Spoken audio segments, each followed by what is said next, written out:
I'm Eliot Chodoff, and welcome to Conflict Uncovered, your go-to podcast for in-depth analysis on the complex and dynamic conflicts shaping the Middle East, Israel, and the world.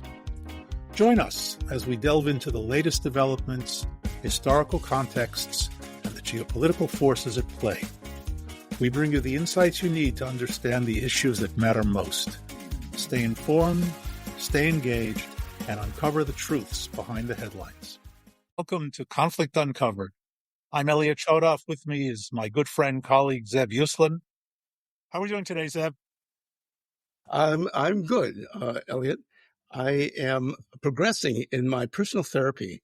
As you know, I'm a psychotherapist, and I'm in my 8th year of recovery, that is living in Israel.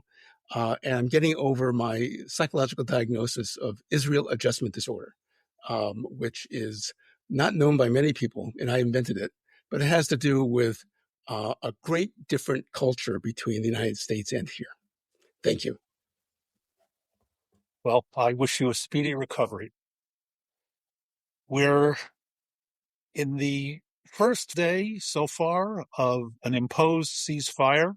Things are quiet, unlike last episode. Hopefully, we won't be ending with a siren and iron domes. Maybe early next week we'll talk about the ceasefire. I think it's a little too early to speculate, a little too early to tell what's going on and how this will progress. So, failing that, Don, what's on our agenda today? Well, you know, we're coming up to Israel Independence Day soon, Yom HaAtzmaut. And in my Hebrew lesson with my Hebrew teacher, we're reviewing the Declaration of Independence from 1947 and discussing David Ben-Gurion. And as we were discussing it, she showed me a map online of the immediate attack upon Israel by 6 Arab countries. And it got me thinking about what I see online on social media, what I hear from some people, which is the whole notion of the reason that we're being attacked is that we took their land. And in my brief review of history, the attack upon Jews happened way before 1947. It started in 1920 or 21, I believe. And I think it's very difficult for people outside of Israel to understand terrorists from within Israel, separate from war, separate from being attacked, or in addition to, is those who would attack and kill innocent civilians, innocent military people. And there's a lack of understanding that this isn't, we took their land. And thus comes colonialization and the lack of not giving, quote unquote, them, unquote, a Palestinian state.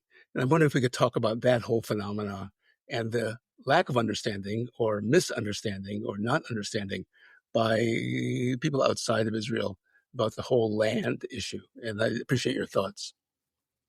Okay. Well, I think let's start with the end of the story and then sort of cycle back to the origins and even the pre-origins. I've seen a lot of stuff also on social media about rampant Israeli expansionism, unbridled expansionism, vicious expansionism, greater land of Israel expansionism. And I think it's important to start by pointing out that after 78 years of rampant, unbridled, aggressive expansionism, we're now a little bit smaller than the state of New Jersey. So we're apparently not very good at this. We're almost as bad at expansionism as we are at genocide, but that's a different issue. So this whole battle apparently is over this strip of land, smaller than the state of New Jersey. But I think we also need to sort of drill down a bit into what's going on here in the land itself, the physical, because typically, let's put it this way, typically territorial disputes revolve around things like resources, access to particular areas that are inaccessible other than through that particular area and the like. Resources can be natural resources. They can be applied resources. One of the reasons that Hitler gave for wanting Ukraine was because of its vast wheat production capability. In other words, it doesn't have to be oil or things like that. So let's start with breaking down what this land of Israel is, so that we understand the scope of what's going on before we get into the sort of the softer issues involved. So we're talking about a strip of land that's about 250 miles long north-south. I'm rounding numbers here. It's about 50 to 60 miles wide at its widest point. Okay, so first of all, what that means is there is no place in this country where you can be 30 miles from the border. So it's tiny. It is about two-thirds, desert, 12 months a year. And the other third is desert, 6 months a year. It has no real water resources. Our largest river is the Jordan, which by all standards is a creek. Insufficient rainfall to maintain a population. No natural resources, and I'm not talking about the natural gas fields that we discovered in the Mediterranean. I'm talking about in the land itself. No natural resources unless you count limestone rock. If the world limestone market ever takes off, we're set for life. So it's not about oil. It's not about gold. It's not about precious metals. It's not about coal. It's not about water. It's not about access. Yes, we're on the Mediterranean coast, and we have two major ports on the Mediterranean coast, but the Mediterranean coast goes all the way around from Morocco through the Middle East and back through southern Europe to Gibraltar. We're hardly the only access to the Mediterranean. We have a port on the Gulf of Aqaba, Gulf of Eilat, which goes out to the Red Sea, but so does Jordan, so do Egypt, Saudi Arabia. In other words, it's not a particularly important water access position. So then what's this fight about? And that brings us back to the soft. We stole their land. Now, I think it's interesting, and when I've taught the history of Israel, the history of Zionism, and I'll do this briefly because it's a kind of long and involved story, but it's an interesting one to start with. I've always told my students the following: the roots of the Jewish people's desire to be in the land of Israel go back to the Torah. Now, you can believe that the Torah is the word of God, which I do, and many Jews do, many Christians do, but you don't have to. From a sociological perspective, we can look at the Torah as the national mythology of the Jewish people. When I say mythology, I'm not saying true or false. A mythology is the literary basis upon which you build your identity. And I'm not going to debate whether it's 2,500 years old or 3,000 years old or 3,200 years old. It wasn't written in the last 200 years. Now, what makes it particularly interesting to me, aside from all of what's written in there, is a commentary that was written on the first verse of the Torah. In the beginning, God created the heavens and the earth. And I'm going to do this very briefly again, because this could be a whole class in and of itself. But Rashi, the great medieval commentator, who, for those who are not familiar, traditionally, you don't study Torah or Hebrew scripture or a good part of the Talmud without using Rashi. Rashi is kind of the automatic go-to, critically important, linear translation. I often joke that if Rashi didn't comment about a verse, the verse had very little to say. And I say that, of course, tongue-in-cheek. And in his commentary for the first verse, in the beginning, he raised the following question: why does the Torah begin in the beginning and not the first commandment that was given to the children of Israel in Egypt, which is the beginning of chapter 12 of Exodus. And to make a long story short, he answers very simply. He says, it starts, God created the heavens and the earth for the following reason. Now remember, this is a man who was writing over 800 years ago in Europe. He said the following: so that in the future, when the peoples of the world will say to the Jewish people, you have stolen the land, the answer will be, in the beginning, God created the heavens and the earth. They belong to him, and he gave this part of the world to the Jewish people. Now, first of all, I think Rashi wasn't a prophet, but I think it was prophetic. And the basis of the Jewish people's interest in the land is ancient. Now, having said that, does that automatically give the right to expel others? The answer is no. But there was no expulsion. To the contrary, when the Jewish people began returning to the land of Israel in the late 19th and into the 20th century, it was the Arabs here who did everything they possibly could to stop it, and there wasn't much of a population here to do it. And the expulsion, so to speak, the Nakba, the catastrophe, was a migration during and after a war that they started in order to annihilate the Jews. So, is it a good thing? No. Is it a natural consequence of a war that was initiated to expel us from here? Yes. It's also my That's understanding that the Arab countries that attacked in 47 had told the Arab residents, occupants, to leave, to get out of the way. Yes, among other things. Let's be clear on this.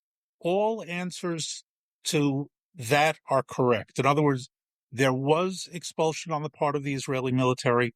There was voluntary flight by people who said, I'd rather not be living in a war zone, especially from places like northern Israel, where they had family living across the border in Lebanon, and they fled not very far, 10 miles, give or take, 15 miles, give or take, to villages north of the border. And their plan was to sit it out, wait till the war is over, the victorious Arab armies expel the Jews, and they would go back home. And they're still waiting for that, because the victorious Arab armies haven't managed to expel the Jews yet. And not likely that's going to happen anytime in the future. All of the above, and there were those Arab leaders who told people, local Arab leaders and the countries, the invading countries, who said, get out of our way, we're going to do it. And by the way, some of them maliciously, they didn't want the people living here because they wanted to take over the land. They wanted to colonize. So again, there's an all of the above here, and I don't want to, there's no real way to break down percentages here or there. And also, and I think you know this, I'm a devout opponent of monocausal explanation. I think people make decisions based on a mix of factors. So which is the one that pushed people over the edge?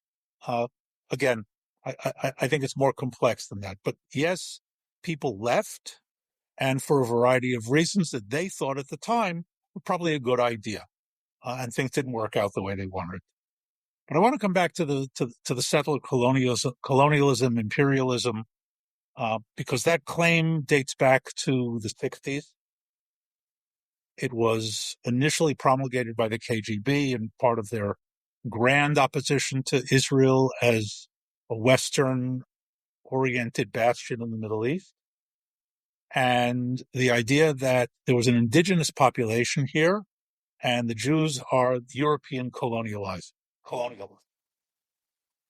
So first of all, there are a number of problems with the designation. And this before we break down what is Palestine and where it come from. And I'll sort of conclude with that in our narrative for today. First of all, imperialism and colonialism, by definition, is the establishment of a new entity, a colony, for the benefit of the empire, the imperial power. So Britain established outposts around the world, many of which have become independents, and some of which are still possessions, including the United States, Canada, Australia, etc. Spain certainly did it around the world. France did it. The great imperial era of Africa and Asia of the 19th and 20th century, Holland, Germany, Italy, just to name a few. There is no country in the world that sent the Jews here for the benefit of that country. In other words, there was a migration of Jews to this land for their own social, religious, historical, political purposes, but as an independent group. That's number one. Number two, a hallmark of colonization is the exports of the colonial powers' culture and language to the new colony. Hence, South America speaks Spanish, except for Brazil, which speaks Portuguese, etc. The Jews came here and spoke Hebrew. Hebrew is the indigenous language of this land, as we know, digging up artifacts 3,000 years old. When you dig up archaeological artifacts in North America, they're not in English, unless we're talking about the last few hundred years. But if you go back 2,000 years, you're not going to find any English. Here you find Hebrew. Next, there is really no such thing historically as indigeneity, because migration is normal. And conquest is, I don't want to call it normal in the positive sense, but it's normal in the historical sense. England was conquered by the Normans in 1066. So what, now disconnect Norman culture from English? Seriously? Most French people did not speak French when the revolution took place. Germanic tribes moved into Europe. So Germany is not indigenous. We won't go into the United States, but the Native American, so-called Native American tribes also migrated into that area. Do we now establish either the last ones here are indigenous, which seems a bit artificial, or do we draw a line and say, well, you know what? The year 1900 or the year 1880 marks indigeneity.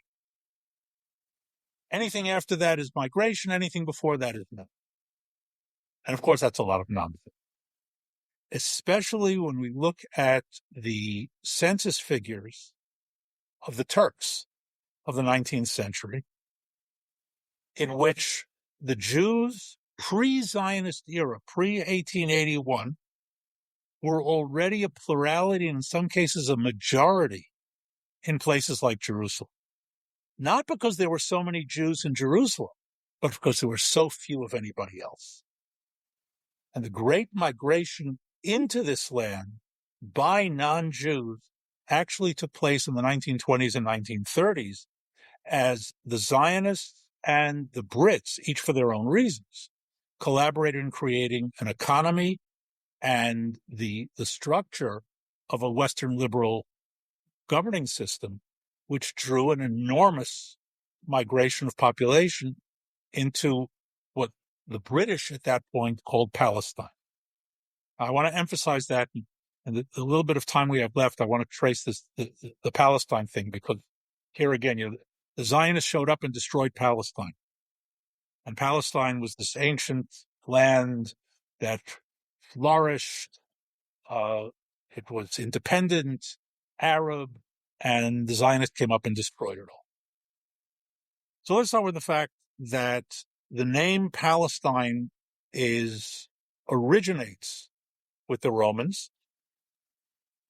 It was imposed on this land in the 2nd century after the defeat of the Bar Kokhba rebellion. I have, and I don't have to show it on the screen. Anybody can look this up.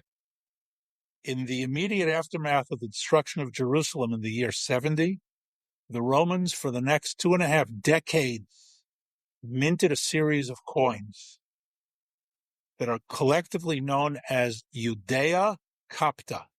Judea has been captured. And I actually have one here, a silver with the bust of Vespasian and the word Judea minted on it. In other words, as late as the end of the 1st century, the Romans were still calling this land Judea, and for those who are linguistically challenged, Judea from Judah, the Jews. By the way, I need to throw this in because I see also so much nonsense. That the first time the word Jew appears in a text is the book of Esther, which is 2,500 years old, and it refers to Mordecai, who was not from the tribe of Judah. So those who play around with, well, Jew means Judea, means only from Judah, and it's only recent, it's Talmudic, it's all nonsense. There was a Jewish man in Shushan, the capital, his name was Mordecai, from the tribe of Benjamin. Now, after the fall of the crushing of the Bar Kokhba revolt in 135, Hadrian calls this land Syria-Palestina to erase the Jewish origins of Judea. Calling Israel the land of Israel, Judea, calling it Syria-Palestina would be as if renaming Germany French Poland after World War II, or Polish France, if you like it the other way around, and erasing the Germanic identity. Here was to erase the Jewish identity. But even there, it didn't last very long. It goes into the books. In other words, the Romans keep records. They call it Palestina, primarily. And about 200 years later, when Rome goes Christian under Constantine, very, very quickly it stops being called Palestina and starts being called Terra Sancta, the Holy Land. And once again, not that Palestina disappears from the record, but the primary name used for this land was Terra Sancta, and it was called until the Enlightenment in Europe. I'm not talking about who referred to what here, but Europeans referred to it as Terra Sancta. The Enlightenment, not wanting to call the land Holy Land because the Enlightenment secular, flip around, they go back to the previous name and they begin to call this area Palestine. But now, very important to understand that from Hadrian until the establishment of Israel in 1948, there's only one state established in this area of kingdom, if you will, established in this area, and that's the Crusader Kingdom of Jerusalem that rules here from 1099 to 1291 for 200 years. For the rest of that time, from the Romans to the establishment of Israel, this is imperial land ruled by external empires. Byzantine, Mamluk, Ottoman. Arab in the middle, sorry, I skipped the Arabs. And the Brits. When the Europeans start referring to this land as Palestine, the people who live here do not.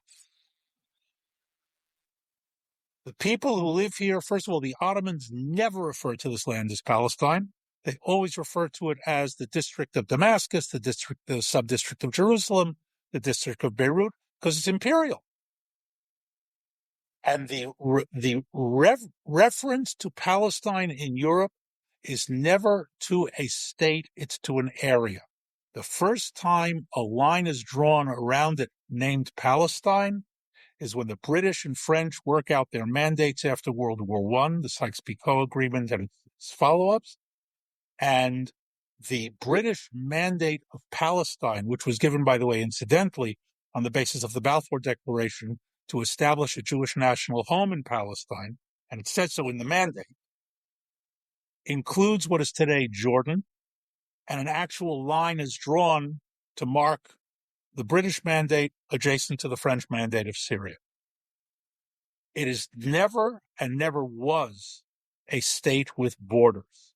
It was a region that was only demarcated in some way by Europeans after World War I in the early 1920s. That's the background story. And this idea that there was an independent Palestine and a flourishing Palestine, and there were Palestinians, and the Jewish settlers came and drove them out, is pure, utter fiction. I rambled. You're up. No, I appreciate it. And I hope you're extremely articulate. And I hope that thoughtful people or semi-thoughtful people who hear this can reconstruct their own narrative from the simple civil rights movement or other simplistic ways of looking at the complex phenomena of our country, and appreciate that there's certainly at least more to meets the eye than the simplicity of the words colonialism or Palestinian state, and can understand that this is at least complex and that there is truth to, not lies, but truth to what Israel says about its own history. And so thank you. I think it was clear, articulate, and I hope for anybody listening who didn't quite get this context or didn't want to could appreciate this. Thank you. Thank you. All right. With that, we'll conclude our episode for today. To our listeners, thanks for being with us. No sirens or rockets today, so we'll conclude normally. To all of you, stay safe, stay engaged, and until next time.